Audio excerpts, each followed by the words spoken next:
ఈ రోజు ఏంటో గుర్తుందా మీకు? ఇంటదేగా కట్టేద్దాం. గౌతమ్ నా ఫ్రెండ్. అరే గౌతమ్ వచ్చేస్తాను రా, బయలుదేరిపోతా. అటు కదా, ఇది ఇప్పుడే ట్యాక్సీ ఎక్కేస్తున్నా.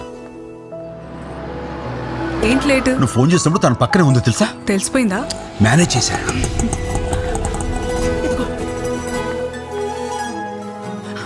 జాగ్రత్త.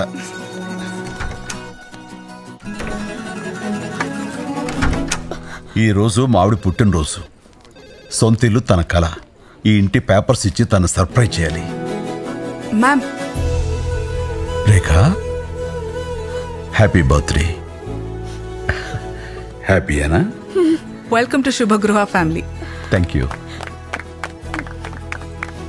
అందమైన ఊహకు పొందికైన రూపం శుభగృహ.